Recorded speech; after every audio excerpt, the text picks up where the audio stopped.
Hola muchachos, espero se encuentren bien. Vamos a hablar el día de hoy sobre el tema de estructura de aminoácidos. Vamos a comenzar definiendo lo que son los aminoácidos, definiéndolos como los monómeros estructurales de las proteínas. ¿Qué quiere decir esto? Que los aminoácidos son las moléculas cuya unión entre sí va a permitir formar posteriormente las proteínas. Son como esos pequeños ladrillos que colocados uno sobre otro van a permitir formar una estructura mucho más grande y compleja. En este caso, cada ladrillo hace referencia a un aminoácido y la estructura compleja que se forma es la proteína. Hay un punto importante a tener en cuenta y es que a pesar de la gran variedad de proteínas que existen, como veremos en el siguiente tema, todas las proteínas contienen los mismos 20 aminoácidos, pero en diferentes combinaciones y longitudes. ¿Ves? ¿Qué quiere decir? Que de los miles o millones de proteínas que existen biológicamente, todas van a estar constituidas por los mismos 20 aminoácidos. Lo que va a variar es el orden en el cual estos aminoácidos se disponen entre sí y la longitud de la cadena de aminoácidos que constituye esa proteína. En cuanto a su estructura general, un aminoácido está constituido por un carbono central, carbono alfa, que se encuentra unido en uno de sus extremos a un grupo amino, por otro de sus extremos un grupo carboxilo. ¿Ok? Estos grupos también se les puede decir como alfa amino o alfa carboxilo. ¿Ok? El carbono central se encuentra unido también a un átomo de hidrógeno. ¿Ok? Y estos tres elementos a los que se encuentra unido el carbono central son iguales para todos los aminoácidos que existen. ¿Qué quiere decir? Que estas estructuras o esta estructura que se encuentra dentro del cuadro es igual para cada uno de los aminoácidos. Lo que va a marcar la diferencia y va a determinar la individualidad de cada aminoácido es este elemento que es el grupo R o cadena lateral, que es el que va a marcar las características de cada uno de los aminoácidos y por ende es diferente para cada aminoácido. Ya conociendo la estructura general de los aminoácidos, introducimos otro concepto muy importante que es la quiralidad, pregunta de examen. La quiralidad hace referencia a la presencia de carbonos asimétricos o quirales. Ahora, ¿qué es un carbono quiral? Un carbono quiral es aquel en el cual sus cuatro sustituyentes es diferente, es decir, se encuentra unido a cuatro moléculas diferentes. Todos los aminoácidos son quirales, todos se unen a cuatro moléculas diferentes. Vemos, por ejemplo, en este ejemplo 1, un carbono central unido a a un átomo de hidrógeno, ¿ok? Un grupo, este sería su grupo R, un CH3, un grupo amino y un grupo carboxilo. Las cuatro moléculas a las cuales se une el carbono son diferentes y esto es lo que hace que el carbono sea quiral.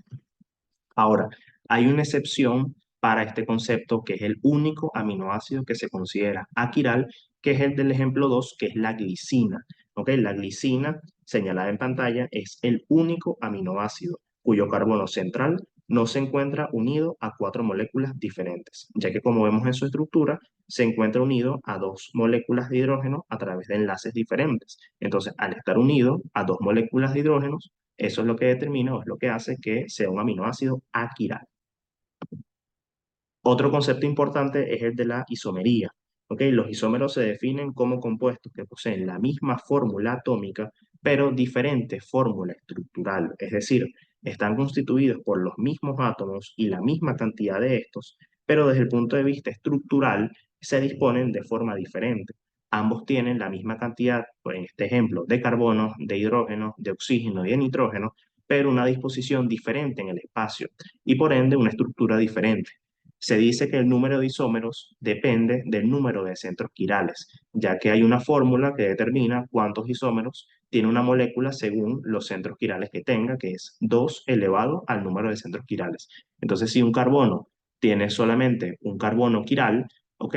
2 elevado a la 1 serían 2 isómeros que tenga. Entonces, y así sucesivamente se va aplicando la fórmula dependiendo del número de carbonos quirales que tenga ese aminoácido. Dentro de la isomería tenemos los enantiómeros, los cuales definimos textualmente como imágenes especulares no superponibles. Es como cuando nos vemos en el espejo y nuestra izquierda pareciera la derecha en el espejo. Así sucede exactamente con los enantiómeros. Ahora, nosotros los vamos a clasificar en L o D mayúscula de acuerdo a la posición del grupo amino, donde los aminoácidos L mayúscula van a ser aquellos que tengan su grupo amino a la izquierda y los aminoácidos D mayúscula van a ser los que tengan su grupo amino a la derecha. ¿Ok? Es importante que tengan en cuenta que esta clasificación en base a los enantiómeros es en mayúscula, ya que hay otra clasificación que la haremos a continuación, que es en L y D también, pero minúscula, ¿ok? Que tiene un concepto y un fundamento totalmente distinto. Ahora, todas las proteínas, o por lo menos en su gran mayoría, salvo excepciones, ¿ok? Están constituidas por aminoácidos que se encuentran en la forma L, ¿ok? ¿Qué quiere decir? Que la forma L de los aminoácidos es la constituyente de la gran mayoría de las proteínas en el cuerpo y eso suele ser pregunta de examen. Ok, entonces como les acabo de mencionar, tenemos otra forma de clasificar los aminoácidos en L y D minúscula, que es según su isomería óptica. Ok, ¿en qué consiste la isomería óptica? Básicamente en la capacidad de los aminoácidos de desviar hacia un lado o hacia el otro un rayo de luz cuando éste lo atraviesa.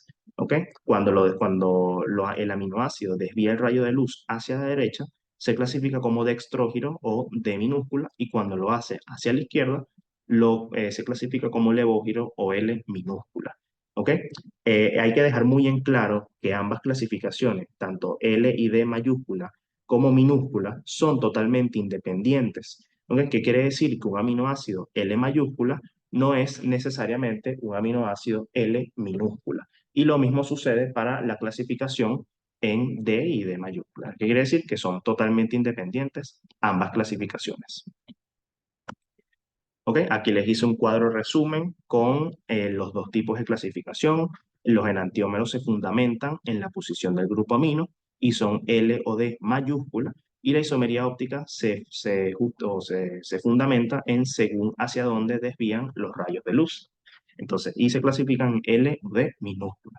Entonces, un aminoácido puede ser L mayúscula y desviar la luz hacia la derecha, siendo D minúscula y viceversa. Son totalmente independientes, una clasificación de la otra. Ahora, con respecto a la clasificación de los aminoácidos, vamos a dividirlos según la polaridad del grupo R. Recuerden que, como les comenté al inicio, el grupo R es el que le da las características propias a cada aminoácido. Los vamos a dividir en 5 grupos: los aminoácidos no polares o alifáticos, aromáticos, polares sin carga, con carga negativa o ácidos, y finalmente con carga positiva o básicos. En el caso de los aminoácidos no polares o alifáticos, ellos se caracterizan ya que sus grupos R están constituidos únicamente por átomos de hidrógeno y carbono y son totalmente hidrofóbicos. Ellos no tienen ningún tipo de carga, no tienen ningún tipo de grupo funcional que les permita interactuar con el agua. Vean cómo todos comparten, como hemos hablado, los mismos elementos: hidrógeno, carboxilo y grupo amino, ¿ok? Y vean cómo sus grupos R o cadenas laterales, que son las sombreadas en rosado, todas se caracterizan por tener o hidrógeno o carbono, puro hidrógeno y carbono sin excepción. ¿Ok? Esto es lo que explica por qué son totalmente hidrofóbicos, ya que ninguno de estos átomos es capaz de interactuar bajo esta forma con el agua y mucho menos de adquirir una carga. Son 7 aminoácidos dentro de este grupo, ¿ok? Uno de ellos tiene una particularidad que es la prolina, que su grupo R se encuentra unido directamente al grupo alfa-amino y forma una especie de pseudociclo que realmente no lo es, ¿ok? Porque no es independiente este ciclo, y esa es la razón por la cual se le conoce como iminoácido. Con respecto a los aminoácidos aromáticos, estos sí presentan, mejor dicho, un verdadero ciclo en su cadena lateral. Vean cómo este ciclo sí es totalmente independiente del resto de grupos funcionales, ¿ok? Y estos aminoácidos tienen la particularidad de que absorben luz ultravioleta a una longitud específica de 280 nanómetros, así tal cual. ¿Ok? Y el de los tres, tirosina, fenilalanina y triptófano, el que más absorbe es el triptófano. En el caso de los aminoácidos polares sin carga, su grupo R posee un átomo electronegativo que acapara los electrones, y eso le da un carácter polar, pero sin adquirir una carga positiva o negativa propiamente dicha. Recuerden el concepto de agua, aquí aplica exactamente lo mismo. Cada uno de los aminoácidos de este grupo posee un grupo funcional característico, ¿ok? Que le da esta propiedad. En el caso de la serina y la treonina es un grupo hidroxilo, en el caso de la cisteína es un grupo sulfidrilo, y en el caso de la asparagina y la glutamina es un grupo carboxamida, que está formado por la unión de un grupo carboxilo y un grupo amino. Es importante que tengan en cuenta y se aprendan qué grupo funcional posee cada aminoácido de este grupo, porque suelen preguntarlo. Y aquí se los dejo en la lámina. Ahora tenemos los aminoácidos con carga negativa. Este grupo, junto con el que viene, son súper importantes para entender las curvas de disociación que vamos a explicar al final. Entonces, los aminoácidos con carga negativa, ellos se caracterizan porque presentan cadenas laterales ácidas que se encuentran cargadas negativamente y se desprotonan a pH ácido. Eso es súper importante. Igual lo vamos a explicar mejor con las gráficas. Ellas poseen un grupo carboxilo en su cadena lateral, tanto el aspartato como el glutamato, que son los aminoácidos que constituyen este grupo. Y cuando se desprotonan, ¿ok? Adquieren una carga negativa, que es el COO negativo. En el caso de los aminoácidos con carga positiva, en estos ocurre todo lo contrario. Ellos presentan cadenas laterales básicas que se encuentran cargadas positivamente, ¿ok? Y se desprotonan a un pH básico, ¿ok? Todo lo contrario que en el caso de los aminoácidos con carga negativa. Hay una característica muy particular con uno de ellos, que es la histidina, ¿ok? Que gracias a su grupo funcional, que es el grupo imidazol, ¿ok? Le permite desprotonarse a un pH cercano al pH fisiológico, ¿ok? Y lo preguntan exactamente así, ¿ok? Es el único que funciona de esta manera y así lo preguntan. Entonces recuerden que el aminoácido histidina con su grupo imidazol se desprotona a un pH cercano al pH fisiológico. ¿Ok? Una breve mención a los aminoácidos esenciales. Los aminoácidos esenciales son aquellos que no pueden ser sintetizados por el organismo, por lo que deben ser suministrados a través de los alimentos. Son aquellos aminoácidos que o el organismo no es capaz de sintetizar o en su defecto que sí los puede sintetizar, pero no a las concentraciones necesarias para los requerimientos del cuerpo. Entonces requiere de la dieta para poder alcanzar esas concentraciones necesarias de acuerdo a los requerimientos del cuerpo. ¿Ok? Son estos aminoácidos esenciales, ¿ok? Generalmente no suelen preguntarlos así como lista de cuál de estos es o no es, sino que suelen hacer énfasis en la excepción que es la histidina, que la histidina es un aminoácido esencial, pero únicamente en los niños. En los adultos se comporta como un aminoácido no esencial y eso sí suelen preguntarlo.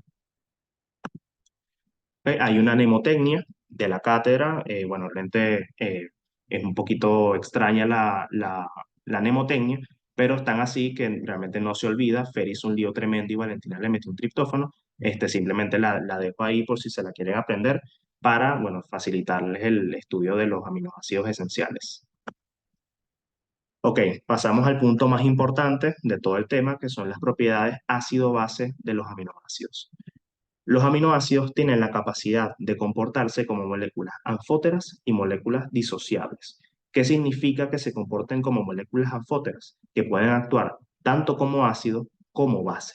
Recuerden que ya hablamos en temas anteriores sobre lo que era un ácido y lo que era una base. Los ácidos ceden protones, las bases reciben. En este caso, los aminoácidos pueden actuar de ambas formas, cediendo o recibiendo protones de acuerdo a la forma en la que se encuentran. Y lo que va a determinar esto es el pH en el del medio en el que se encuentran. Entonces, vamos a amplificar esto con los dos grupos los grupos funcionales más importantes, grupo amino y grupo carboxilo, que se encuentran en todos los aminoácidos. Lo que me va a determinar que un aminoácido ceda protones o no es si tiene este protón en su estructura, ¿ok? COOH, NH3 y una carga positiva. ¿Ok? En ambos casos, tanto para el grupo amino como el grupo carboxilo, cuando el aminoácido se comporta como ácido, va a ceder uno de estos protones, ¿ok? Y vemos como en el caso del grupo amino pasa de NH3 positivo a NH2 con un protón disociado. Y en el caso del grupo carboxilo, pasa de COOH a COO negativo y un protón disociado. ¿Ok? En ambos casos, para ambos grupos, el producto de la reacción comprende un protón liberado. En ambos casos, estos grupos están actuando como ácidos. Sin embargo, podemos verlo también desde el punto de vista contrario. Los aminoácidos pueden encontrarse en esta forma disociada y en este caso recibir un protón y pasar a la forma protonada. Es decir, ahora lo estamos viendo de derecha a izquierda, donde esta forma disociada puede captar un protón y convertirse a una forma protonada que posteriormente puede volver a actuar como ácido y desprotonarse, luego volver a protonarse y así sucesivamente de acuerdo al pH en el que se encuentre. Entonces, los grupos ionizables de los aminoácidos son básicamente el grupo amino y el grupo carboxilo. que se pueden encontrar en una forma protonada y en una forma desprotonada. ¿Ok? Aquí es súper importante algo, y es importante que lo tengan súper claro, que es que el grupo amino en su forma protonada tiene carga positiva. Vean cómo tiene un signo más, ¿ok? Mientras que en su forma desprotonada carece de carga. El grupo carboxilo es todo lo contrario. Su forma protonada no tiene carga, pero su forma desprotonada tiene carga negativa, ¿ok? Eso es lo que explica en la clasificación de los aminoácidos, por qué los aminoácidos ácidos o negativos tienen grupos carboxilo en su estructura, porque cuando se desprotonan adquieren carga negativa, ¿ok? Mientras que los aminoácidos básicos o con carga positiva, su grupo amino adquiere o tiene una carga positiva. Ya conociendo cómo se comportan los grupos de los aminoácidos, tocamos otro concepto muy importante que es el suiterium. El suiterium se define textualmente como la forma iónica dipolar de los aminoácidos que poseen cargas formalmente positivas y negativas, lo que los hace eléctricamente neutros, es decir, su carga neta es igual a cero. ¿Ok? ¿Qué quiere decir esto? En un concepto tienen que conocer este concepto así textualmente porque lo preguntan, pero realmente desde el punto de vista funcional se puede resumir el concepto de deuterium como simplemente la forma del aminoácido en la cual se encuentra o posee una carga neta de cero. ¿Ok? ¿En qué consiste esto? Ya conocemos los grupos funcionales de los aminoácidos, que son capaces de protonarse y desprotonarse y adquirir una carga, sea positiva o sea negativa. ¿Ok? Lo que determina, como les comenté, en qué forma se encuentra el grupo, cargado o no, es el pH del medio donde se encuentra. Entonces, inicialmente vemos el aminoácido con ambos grupos funcionales protonados, ¿ok? NH3 positivo y COOH, ¿ok? Que no tiene carga, pero es la forma protonada, ¿ok? Si hacemos una suma de las cargas, vemos como solamente tenemos aquí un signo positivo, ¿ok? Y si sumamos, nos da una carga neta de más 1, ¿ok? Entonces, este no va a ser el suiterio. Si nos vamos al lado contrario, tenemos un NH2 que no tiene carga y un COO negativo, ¿ok? Entonces, solamente tenemos un signo negativo, entonces la carga neta sería menos 1, por lo cual este tampoco es el deuterio. Pero si nos vamos al punto intermedio, tenemos signo positivo y signo negativo. Cuando sumamos, positivo con negativo se anula y la carga neta sería cero. Entonces, este va a ser el deuterio en este ejemplo. Ahora, en ocasiones no es tan sencillo. Todos los aminoácidos tienen en su estructura general un grupo alfa-amino y un grupo alfa-carboxilo, pero los aminoácidos positivos o negativos que comentamos en la clasificación, ellos tienen otro grupo adicional que también puede protonarse o desprotonarse y adquirir cargas, pero el principio es el mismo. Se trata de observar los signos de cada grupo funcional y la forma en la cual, haciendo la suma, nos dé una carga neta cero, ese va a ser el suiterio. En este caso, en el caso señalado en pantalla, ¿ok? Donde sumamos positivos y negativos, este ejemplo, bajo esta forma, es la que se va a encontrar el deuterium. Si intentamos buscar el deuterium en las otras formas, vemos como positivo y no tenemos otro signo, aquí sería más 1, negativo, negativo, ¿ok? Con positivo me da menos 1, ¿ok? Y negativo con negativo y no tengo signos positivos, aquí sería menos 2. Pero en esta forma, sumando, me da una carga neta cero. Entonces, este sí va a ser el deuterio. Otro concepto importante es el pKa. El pKa se define como el valor de pH en el cual las concentraciones de las formas protonadas y desprotonadas de cada grupo ionizable son iguales. Es decir, que tengo 50% de esta forma y 50% de la otra forma. ¿Cómo sucede esto? Cuando un grupo pasa de una forma protonada a una forma desprotonada o viceversa, ¿ok? Este cambio se da de forma progresiva conforme va variando el pH. Va aumentando una forma mientras va disminuyendo la otra, hasta que queda un 100% de la forma en la cual o a la cual iba dirigida la reacción. Ahora, durante esta transición, la forma o el valor de pH en el cual llegó el punto de tener 50% de una forma y 50% de la otra forma, se va a corresponder al pKa de ese grupo ionizable. Cada grupo en el aminoácido que sea capaz de protonarse y desprotonarse tendrá su propio valor de pKa, ya que cada grupo se va a desprotonar a un pH diferente, como vamos a ver en las gráficas más adelante. Pero lo que sí es cierto y se comparte, va, independientemente de qué tipo de aminoácido sea, es que el pK1 va a corresponder a la desprotonación del alfa carboxilo y el pK2 va a corresponder a la desprotonación del grupo alfa-amino. Entonces, como les comenté hace un momento, existen aminoácidos que tienen grupos R ionizables y otros que tienen grupos R que no son ionizables, ¿ok?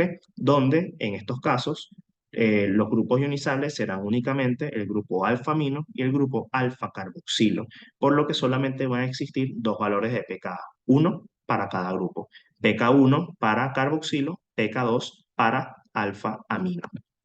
Entonces, al momento de pK1, las concentraciones de COOH, forma protonada, y COO negativo, forma desprotonada, son iguales.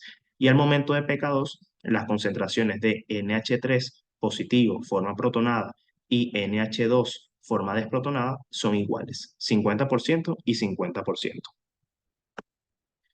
Ahora, en el caso de los grupos o de los aminoácidos que tienen grupos R ionizables, no va a existir únicamente un pK1 y un pK2, sino que va a existir un pKr adicional que hace referencia al tercer grupo ionizable que se encuentra en la cadena lateral. Entonces, resumiendo, los aminoácidos con grupos R no ionizables solamente tienen dos valores de pK y los aminoácidos con grupos R ionizables tienen tres valores de pK. ¿Ok? Otro concepto clave es el del punto isoeléctrico. El punto isoeléctrico se define como el valor de pH en el cual el aminoácido posee una carga neta igual a cero. Si hacemos la asociación, sería como decir el valor de pH que se corresponde con el deuterio, a pesar de que no, generalmente no lo preguntan de esa forma, simplemente para efectos prácticos, para que asocien los dos conceptos, sería el pH que se corresponde con la forma de deuterio del aminoácido, es decir, en el cual tiene una carga neta de cero. De hecho, para calcularlo, ¿ok? Se calcula sumando los valores de pK que están a ambos lados del deuterio y se divide entre 2 y eso me da el punto isoeléctrico. Surge una pregunta que suelen preguntarla a veces simplemente para confundir, que cuál es la diferencia entre el pKa y el punto isoeléctrico si ambos toman en cuenta valores de pH. Realmente son dos conceptos que son totalmente independientes y no tienen nada que ver uno con el otro. La única similitud que tienen es que ambos se trata de valores de pH. Pero como mencionamos anteriormente, el pKa es simplemente el valor de pH en el que un determinado grupo ionizable se encuentra 50% protonado y 50% desprotonado, mientras que el punto isoeléctrico también es un valor de pH, pero toma en cuenta el aminoácido en su totalidad y se determina es por su carga neta cero.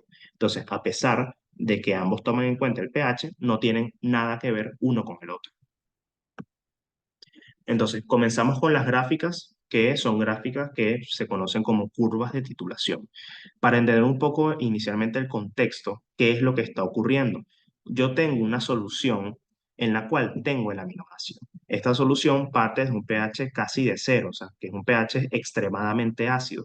¿Y qué es lo que voy a hacer? Yo voy a ir de forma progresiva agregándole bases a esa solución para ir de forma progresiva aumentando el pH de esa solución, con el fin de observar cómo se comportan los grupos ionizables en los diferentes valores de pH, si se desprotona o no y en qué pH lo hacen. Entonces, partimos de un pH ácido y vemos cómo inicialmente se desprotona el primer grupo, que en este caso es el grupo alfa carboxilo. Siempre a pH ácido se va a desprotonar el grupo carboxilo. Y como se trata de un grupo R no ionizable, ¿ok? Siempre se va a tratar del grupo alfa, ¿ok? Es por eso que los aminoácidos con este grupo se les dice ácidos o negativos, porque se desprotonan a un pH ácido y adquieren una carga negativa. Cuando lo vemos en la reacción, observamos como el grupo carboxilo en su forma protonada pasa de COOH a COO negativo y se corresponde con el pK1. Y vemos cómo el grupo amino permanece igual, que quiere decir que no hubo cambios, ¿ok? No se desprotonó el grupo amino, sino que únicamente se modificó el grupo alfa carboxilo. Entonces, si seguimos aumentando el pH, vemos cómo tenemos una nueva desprotonación en esta zona, ya un pH básico porque es mayor a 7. Esta desprotonación se va a corresponder con el grupo alfa amino, ¿ok? Que va a pasar de NH3 positivo a NH2, que es su forma desprotonada, y se va a corresponder con el pK2. Dense cuenta que justamente en las dos zonas donde ocurren las desprotonaciones de ambos grupos, pareciera que ocurriera como un aplanamiento de la curva, ¿ok? Que va en un sentido recto, ascendente y luego se aplana. Aquí va ascendente, se aplana y asciende por aquí y lo mismo sucede en este lado, ascendiendo y se aplana, ¿ok? Esto es lo que se conoce como zonas de amortiguación, que es una capacidad de los grupos ionizables de resistir a cambios bruscos de pH, tal cual como si fuera un buffer, es el mismo principio. Para calcular el límite de esta zona de amortiguación, se debe conocer el valor respectivo de ese pKa y la zona de amortiguación va a comprender una unidad por arriba y una unidad por debajo del pKa. Es decir, que si tenemos un pK1 de 2,34, esta zona de amortiguación va a comprender desde 1,34 hasta 3,34. Y en este caso, si el pK2 es de 9,60, la zona de amortiguación va a comprender desde 8,60 hasta 10,60. Tenemos un segundo caso, un aminoácido ya con tres grupos ionizables, en este caso un aminoácido con grupo R ácido, es decir, que en su cadena lateral tiene un grupo carboxilo adicional. Pero el principio es el mismo, ¿ok? Primero se va a desprotonar el grupo alfa carboxilo y su respectivo pK1. Vemos como aquí, ¿ok? Este es el grupo alfa carboxilo, se desprotona, ¿ok? Los grupos aminos permanecen igual y el grupo carboxilo R también permanece igual. Entonces es el mismo principio. Se desprotona inicialmente el grupo alfa carboxilo, ¿ok? Y posteriormente se va a desprotonar el grupo carboxilo de la cadena lateral, es decir, el grupo carboxilo R y su respectivo pKr. Vemos como ya en esta forma 2 ya tenemos el grupo alfa carboxilo desprotonado, ¿ok? Y en el paso de 2 a 3, lo que se desprotona ahora es el grupo carboxilo R, pasando de COH a CO negativo y vemos como el grupo amino sigue permaneciendo igual. Y como aplicó para el ejemplo pasado, ¿ok? Ya a un pH básico se va a desprotonar el grupo alfa amino, ¿ok? Con su respectivo pK2, ¿ok? Pasando de NH3 positivo a NH2, ¿ok? Un detalle en esta gráfica que también aplica, bueno, aplica realmente para los aminoácidos en su gran mayoría con grupos ionizables, es que hace la ilusión de que se mantuviera el aplanamiento de la curva. ¿Ok? No hay dos zonas bien diferenciadas como aquí, que tenemos una zona, un ascenso y otra zona, sino que aquí se observara como que si hubiera un aplanamiento que se mantiene. Básicamente esto ocurre porque al yo tener dos grupos funcionales que se desprotonan ambos a pH ácido, las zonas de amortiguación de ambos grupos se superponen y hacen ver un aplanamiento más extenso, pero realmente es simplemente un efecto óptico porque se superponen ambas zonas de amortiguación. Ok, tenemos el tercer caso, que son los aminoácidos que tienen grupos R básicos, que al igual que en el caso anterior, son aminoácidos que tienen tres grupos ionizables, solamente que en este caso el tercer grupo ionizable va a ser o se va a desprotonar a un pH básico, ya que no va a ser un carboxilo, sino que va a ser un grupo amino. Pero igualmente el principio es el mismo. A pH ácido se desprotona el grupo alfa carboxilo, ¿ok?